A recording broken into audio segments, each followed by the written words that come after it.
साथियों नमस्कार। आपको स्क्रीन पर जो व्यक्ति दिख रहे हैं ये अपने आप में व्यक्ति नहीं, एक संस्था के रूप में मैं आपको देख पाता हूं। आप हैं श्रीमान दिवाकर पांडे जी। कौशलेंद्र विक्रम इंटर कॉलेज में आप भौतिक विज्ञान के प्रवक्ता हैं और इकौना में सुभाष चंद्र बोस नामक एक आपका इंटर कॉलेज भी चलता है और तमाम सामाजिक और शैक्षणिक गतिविधियों में आप जो है आपकी संलिप्तता रहती है। बहुत अच्छे व्यक्ति हैं और बहुत मतलब जितना मैंने अपने जीवन में आपको देखा सुना समझा, बहुत ही अच्छे व्यक्ति हैं। ये हमारा सौभाग्य है कि आपके आज दर्शन हुए, तो हम गुरुदेव से कुछ आशीर्वाद लेने की कोशिश करेंगे। प्रणाम सर। क्या हाल चाल है गुरु जी? ठीक है आप? बहुत बढ़िया है। और आपके इस चैनल पे जो लोग देख पा रहे हैं मैं उन्हें भी अभिवादन करता हूँ। CRO में सब जग जानी, इन्होंने जो जो बताया है ऐसा कुछ नहीं, beauty lies in viewers eyes, ये स्वयं अच्छे हैं इसलिए ऐसा कहा है। आप सब लोग मेरा अभिवादन स्वीकार करें। सर बहुत स्वागत है आपका, हार्दिक अभिनंदन है। गुरुदेव आज बारिश का मौसम है, बारिश हो रही है जैसा कि स्क्रीन पे आप देख पा रहे होंगे। गुरुदेव रेनकोट में हैं और अपने कर्तव्य के प्रति इतने निष्ठावान हैं कि जिसका कोई जवाब ही नहीं है। तमाम शैक्षणिक संगठनों में आपने अपनी सेवाएं प्रदान की हैं। गुरुदेव अभी शैक्षणिक सत्र जो है जुलाई में फिर से प्रारंभ हुआ है गर्मी की छुट्टी के बाद। जो विद्यार्थी जन हैं, पढ़ने लिखने वाले जो बच्चे हैं, उनके लिए क्या संदेश देंगे? 2-3 संदेश सबसे पहले हैं कि आप तमाम चीज़ों को वर्तमान में एक रिसाइकिल करने की व्यवस्था होती है कि जैसे मान लीजिए आपके यहाँ प्लास्टिक है, आपके यहाँ कचरा है, उसका आप रिसाइकिल कर लेते हो, मतलब उसको दोबारा उपयोग करने की स्थिति में ले आते हो। या पानी से बर्फ बन गया तो फिर वो साइकिल में घूम करके आ जाएगा, फिर पानी आप कर सकते हो। समय एक ऐसी चीज़ है जिसको आप रिसाइकिल नहीं कर सकते हो यदि आपने वेस्ट कर दिया। तो सबसे पहले तो मैं विद्यार्थियों से ये अनुरोध करना चाहूँगा कि आप समय के महत्ता को जानें। आप इसे रिसाइकिल नहीं कर सकते हो, इसमें कोई भी तकनीक ऐसी नहीं है जो रिसाइकिल कर पाएगी। इसलिए आप एक एक मिनट कण कण बटोरने से व्यक्ति धनी बनता है और क्षण क्षण यदि वो बटोरता है, उसका सदुपयोग करता है, तो उसका व्यक्तित्व निश्चित रूप से बहुत विकसित होता है। और जब उसका व्यक्तित्व विकसित होता है तो जिस समाज का है, जिस परिवार का है, वह विकास करता है। और धीरे धीरे वो चूँकि देश का एक नागरिक है, तो देश में यदि एक विकसित व्यक्ति है तो निश्चित रूप से देश का विकास होगा। इसलिए सभी विद्यार्थियों को अपने व्यक्तित्व को विकसित करने के लिए समय का बहुत सदुपयोग करना चाहिए। ये मेरा पहला एक है बिंदु। दूसरा एक बिंदु है कि तमाम चीज़ें ऐसा है कि तमाम बच्चे विद्यार्थी कहते हैं मुझे नहीं आता है, और ना आना कोई बुरी बात नहीं है, लेकिन मुझे लगता है कि ना आने की इच्छा ना रहना या उस पर दर्द ना होना यह निश्चित रूप से बुरी बात है। तो आप एक बार इच्छा पैदा करो, जिज्ञासा पैदा करो, निश्चित रूप से ईश्वर किसी भी रूप में आपकी मदद करेगा। वो आपका शिक्षक हो सकता है, वो कोई YouTube का चैनल हो सकता है, कोई सहयात्री आपका मिल सकता है, कोई आपका पारिवारिक मित्र हो सकता है। यदि आपकी दृढ़ इच्छा शक्ति होगी तो प्रकृति किसी न किसी रूप में आपको शिक्षक के रूप में उपलब्ध होगी और आपके ज्ञान का वर्धन करेगी। ये 2 चीज़ें मैं कहूँ। बहुत धन्यवाद गुरुदेव। आज के दौर में जहां बच्चों के बारे में जो आपने बताया, इसको और आगे बढ़ाने के लिए अभिभावकों की क्या भूमिका होनी चाहिए, अभिभावकों की क्या जिम्मेदारियां हैं, उस पर भी 2 शब्द प्रकाश डालें गुरु। बहुत अच्छा प्रश्न है। एक्चुअली हम लोग जिस संस्कृति में हैं वो पुनर्जन्म की अवधारणा में है, लेकिन उसके पहले विज्ञान कहता है कि नहीं, हमारा DNA ट्रांसफर होता है। तो DNA ट्रांसफर होता है तो यदि हम अभिभावक हैं तो इसका मतलब ये हुआ कि पीछे वाली जो पीढ़ियां हैं उनका DNA हम तक आया है।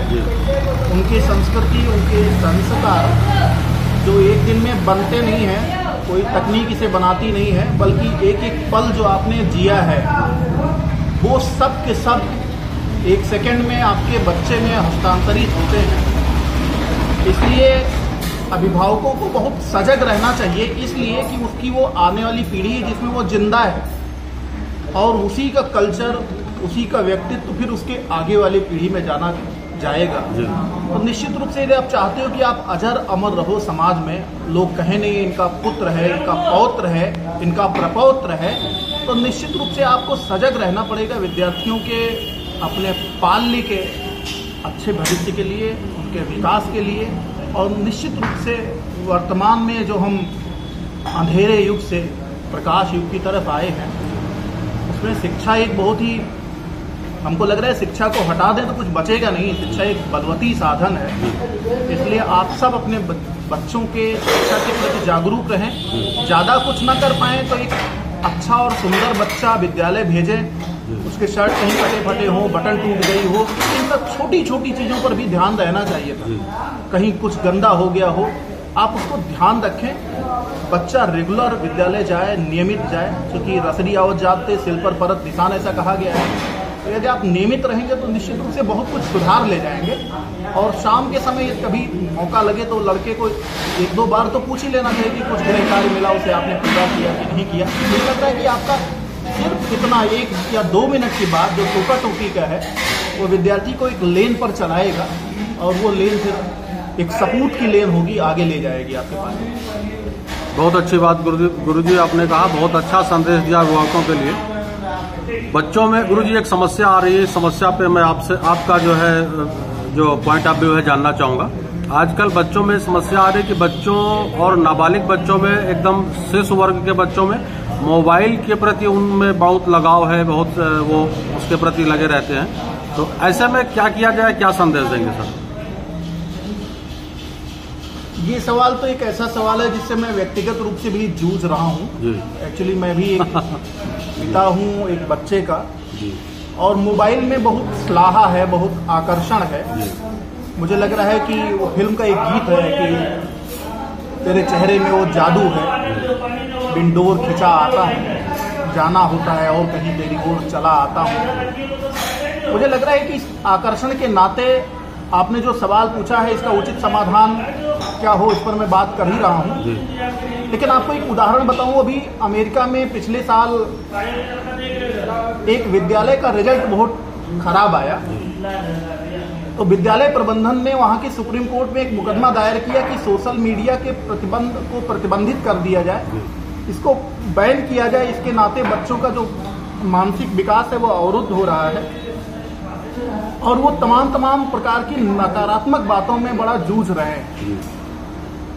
तो कोर्ट ने कहा कि ये हमारे अधिकार क्षेत्र में नहीं है, मैं प्रतिबंधित तो नहीं कर सकता हूं, लेकिन उसने अध्ययन और सोशल मीडिया यानी मोबाइल, इसके लिए कमेटी जरूर बना दी।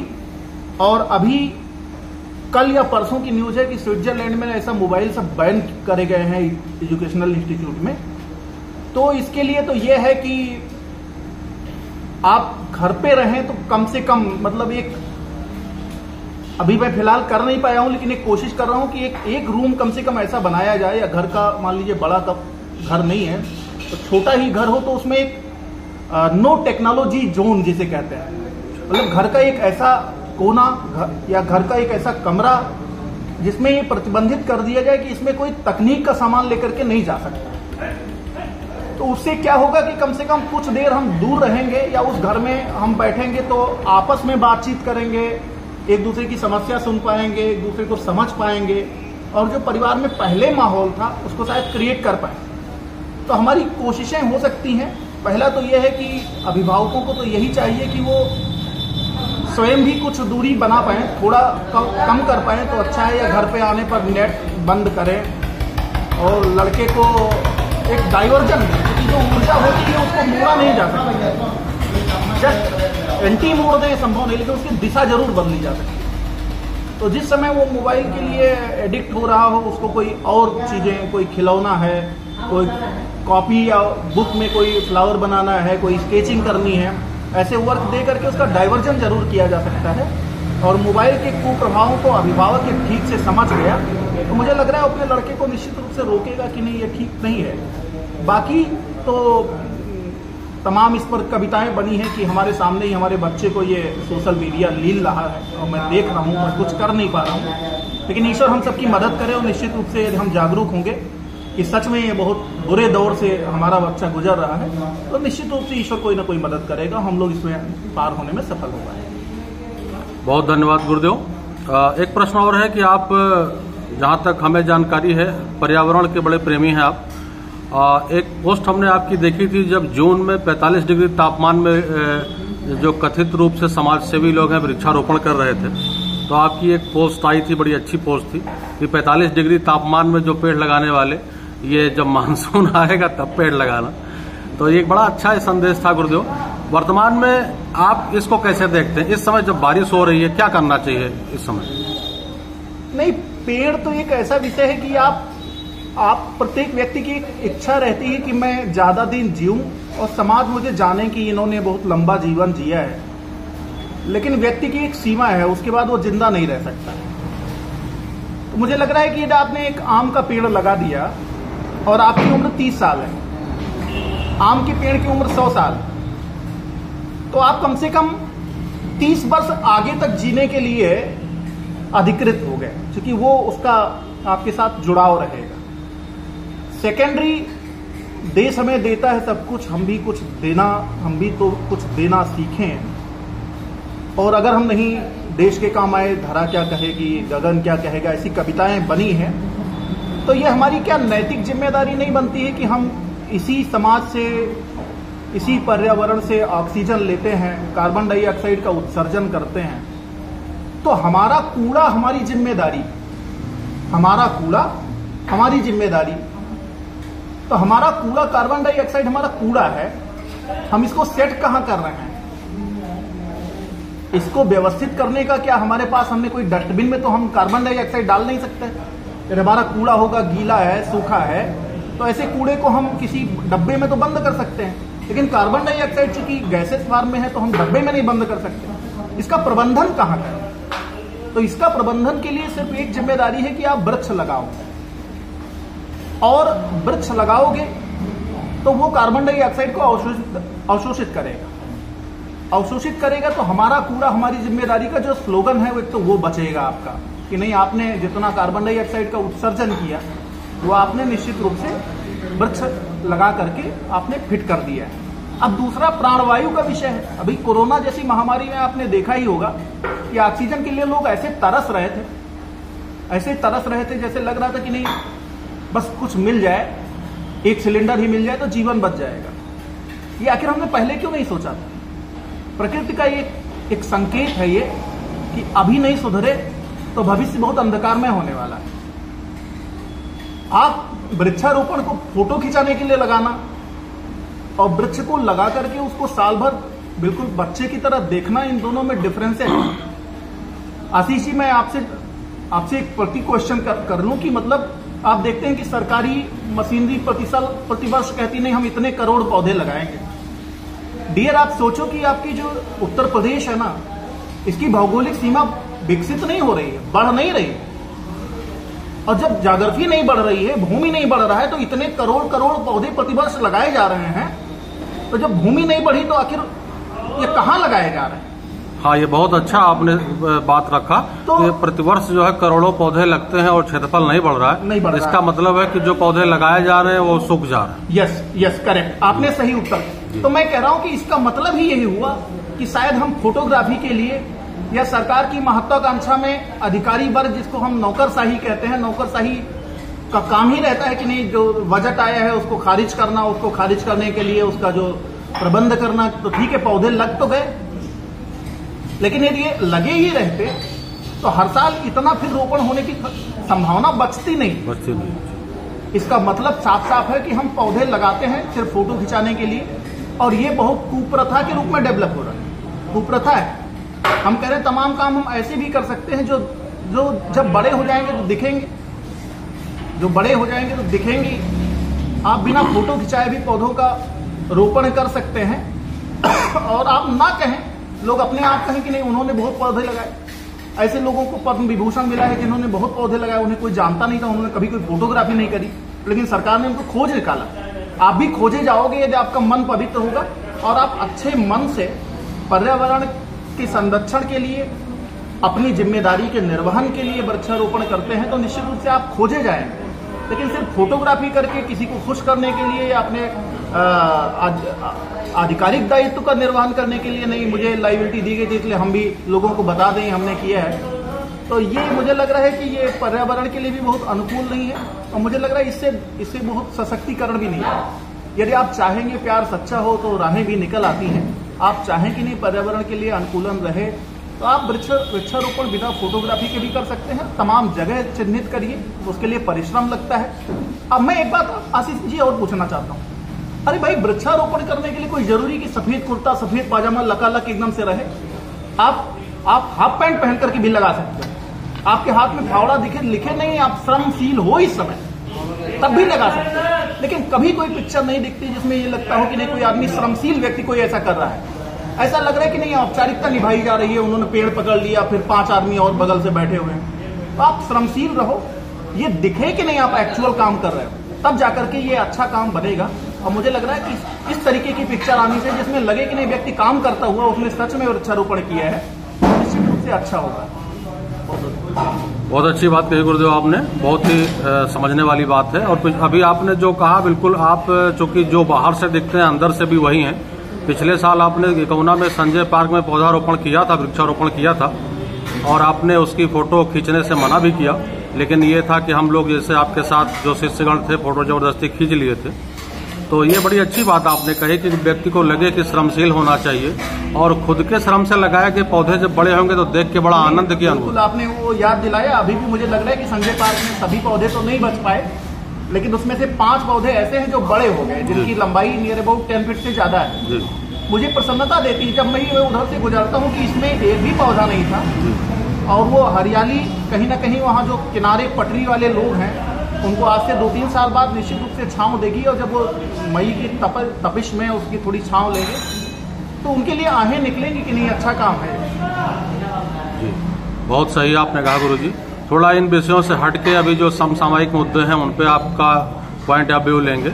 अभी एक फिल्म आई थी गुरुजी आदि पुरुष, उसका बड़ा विरोध हो रहा है उसके डायलॉग्स पे और विशेष रूप से उसमें मनोज मुंतशिर जो हैं उनके डायलॉग पे बहुत विरोध हो रहे हैं। सर इस पे आपका क्या कहना है?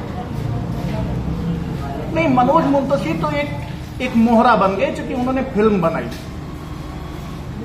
मैं आपको बताऊं आशीष जी, यदि आप राम कथा के चैनल देखते होंगे या यदि आप रुचिशील हैं राम कथा में, तो हनुमान जी के लिए ये शब्द कि जैसे जली किसकी तेल किसका, इस तरीके के प्रवचन जो प्रवाचक हैं कथा के उन्होंने उसके पहले भी कई बार इस्तेमाल किए हैं। मैं नाम नहीं लेना चाहूंगा, आप देखेंगे तो लोगों को हंसाने के लिए, लोगों का आकर्षण लेने के लिए इस तरीके के डायलॉग पहले भी बोले गए कि नहीं तेल किसका, माचिस किसकी, कपड़ा किसका और जली किसकी।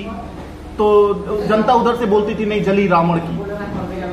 तो इस तरीके के डायलॉग जो है ये कथा प्रवाचकों को ही सबसे पहले बचना चाहिए, क्योंकि वो व्यास है जिसका व्यासपीठ पे छोटा व्यक्ति बैठा हो या बड़ा व्यक्ति बैठा हो, लोग उसको प्रणाम करते हैं। उम्र में ही बड़ा व्यक्ति जाकर के उसको व्यास मान करके ही प्रणाम करता है। तो सबसे पहले तो प्रवाचकों को मेरा निवेदन है कि नहीं, जब आप रामकथा के व्यास मंच पर बैठे तो कभी इस तरीके की कोई बात ना कहें जिससे ये लगे कि नहीं ये गड़बड़ है या इसका डायलॉग अच्छा नहीं है। अब चूंकि मनोज मुंतशिर को लोगों को एक इंटरटेनमेंट देना था और उन्होंने सोचा था शायद मैं आधुनिक पीढ़ी को राम और रावण और हनुमान जी और कुल मिलाकर के राम कथा से परिचय कराएंगे, उनके मन में शायद ऐसा रहा हो।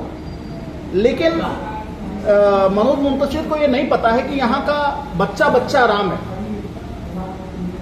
बच्चा बच्चा राम है ऐसा गाया जाता है। तो बच्चा बच्चा राम है तो बच्चा बच्चा राम जानता था। मुझे लग रहा है कि ये वो ठीक से सोच पाते और भारत के आम जन की मनोभावना को समझ पाते तो शायद इस तरीके की फिल्म न बनाते, क्योंकि उनको पता होना चाहिए था कि नहीं ये पूरा देश राममय है और यहाँ राम के बारे में आपको अवेयर करने की कोई जरूरत नहीं है। ऑलरेडी सब अवेयर है, सब राम जानता है, राम कथा जानता है, हनुमान जी को जानता है, रावण को जानता है। तो इंटरटेन देने के लिए कोई फिल्म बनानी थी तो उसका जो है टाइटल कोई दूसरा लिया जा सकता था और कथानक भी बदला जा सकता था।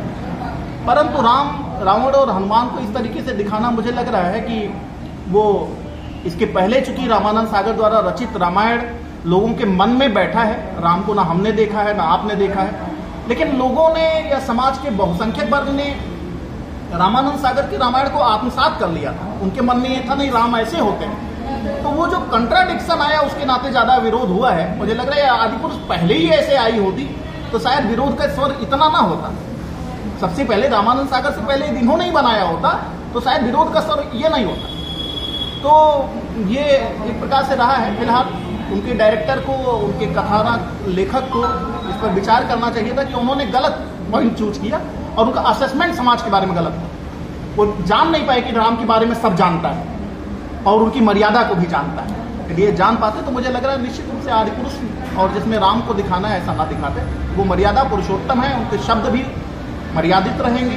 हनुमान जी की भी ज्ञान नाम अग्रगण्यम कहा जाते हैं, उनके भी शब्द मर्यादित रहेंगे। माँ सीता जिनको हम माँ कहते हैं उनको ड्रेस कोड में दिखाना भी मुझे लग रहा है कि छिछोरे को अच्छा लग सकता है, लेकिन जिसके मन में माँ भाव हो उसको नहीं अच्छा लगे। तो इस तरीके से इस फिल्म के लिए एक मेरी समालोचना ली जाए तो मुझे लग रहा है इसे बनानी नहीं चाहिए। और उनके लेखकों के लिए तो मुझे लग रहा है कि उनका असेसमेंट गलत था भारत के बारे में, इसलिए उन्होंने बनाया। जी गुरु जी, एक सवाल राजनीति से ले लेते हैं। 2024 का लोकसभा चुनाव होने वाला है, देश में आम चुनाव होने वाले हैं। गुरु जी क्या देख रहे हैं, आपके परिवर्तन होगा कि मोदी जी रहेंगे? अगर परिवर्तन होगा तो उनके विकल्प में कौन है, और अगर कोई टक्कर दे सकता है तो कौन है, या फिर जो माहौल है देश में यही रहेगा? एक्चुअली जो सवाल आपने पूछा है, ये देश, जैसे मैंने अभी आपसे पहले जब मैं फॉर्मल बातचीत कर रहा था, स्क्रीन पे नहीं था, तो मैं कह रहा था यहाँ एम्बिशस लोगों की कमी है। लोग भजन गाते रहते हैं, साईं इतना दीजिए जामे कुटुंब समाए, मैं भी भूखा रहा रहूं साधु न भूखा जाए। तो लोगों की जो एम्बिशन है ना, महत्वाकांक्षा, वो इतनी कम थी कि नहीं, लोगों को लगता था कि नहीं भोजन मिल जाए, रोटी कपड़ा मकान में सीधा सीधा कह लेता हूं। तो इससे ज्यादा लोगों की आकांक्षा ही नहीं है यहाँ पर। और इस आकांक्षा को 1975 में जब आपातकाल इंदिरा गांधी जी ने लगाया था तो उसके पहले स्लोगन दिया गया था गरीबी हटाओ, लेकिन गरीबी और बढ़ी थी, उसके तमाम चीजें थी जिसके नाते वो इमरजेंसी तक की स्थिति है। तो वर्तमान में मोदी सरकार ने इस बात को, भारत के जनमानस को, जिसको कहते हैं जनमानस को टटोल लेना, अंदर की बात जान लेना कि नहीं उसकी एम्बिशन इतनी है। तो एम्बिशन इतनी तो पूरी कैसे होगी? रोटी कपड़ा और मकान कैसे मिलेगा? मकान के लिए उन्होंने बड़ा प्रयास किया, वो सफल रहे। 6,000 रुपया जो उस किसान को किसान सम्मान निधि के नाम पर दिया जा रहा है, वो उसके रोटी में जुड़ गया है। और तमाम ऐसी योजनाएं और चल रही हैं, स्वास्थ्य है, शिक्षा है। शिक्षा तो पहले से भी फ्री थी, स्वास्थ्य भी फ्री ही था। लेकिन एक महत्वपूर्ण बात जो समाज का या किसी राजनेता का या राजनीतिक दलों का या सरकार का होता है, वो नितांत सार्वजनिक कार्य पर अच्छा काम करना होता है। तो मैं निसंदेह इस बात को स्वीकार करता हूं कि भारतीय जनता पार्टी की सरकार ने जो नितांत सार्वजनिक कार्य है उसमें सबसे पहला काम है सड़क, जिस पर बड़ा आदमी भी चलेगा, गरीब भी चलेगा, पशु भी चलेगा। लेकिन कोई ये पूछने वाला नहीं है कि आप बड़े आदमी हो कि छोटे आदमी हो। तो सड़कों का उन्होंने अच्छा निर्माण कराया और देश अंधेरे में ना रहे इसके लिए जो बिजली की व्यवस्था मतलब ये हुआ कि घर घर तक उसमें पूरे मिशन मोड में काम करके जो प्रकाश की व्यवस्था पूरे देश में कराई गई, ये दो चीजें लेकर के जनता के मन में ये है कि नहीं हम अंधेरे से उजाले में आए और हमारा परिवहन अच्छा हुआ। तो निश्चित रूप से मुझे लग रहा है कि पब्लिक अभी सोचेगी कि नहीं नरेंद्र मोदी हमारे लिए अच्छे हैं। और जो पढ़ा लिखा व्यक्ति है, जो समझदार है, ये तो सामान्य जन की बात है, उसको ये लगेगा कि नहीं, उसको ये लगता है कि नहीं गेहूं बनाम गुलाब। तो जो गुलाब चिंतन वाले लोग हैं उनको ये लगेगा कि देश की विदेश नीति कैसी है, देश का विदेश में सम्मान कैसा है। तो आप सब देख ही रहे हैं, समझदार लोग हैं कि विदेश में एक छोटा देश हो चाहे देश बड़ा हो, चाहे व्यक्ति छोटा हो चाहे बड़ा हो, चाहे चींटी हो चाहे हाथी हो, आत्मा नाम की जो चीज होती है ना, वो सब में समान होती है।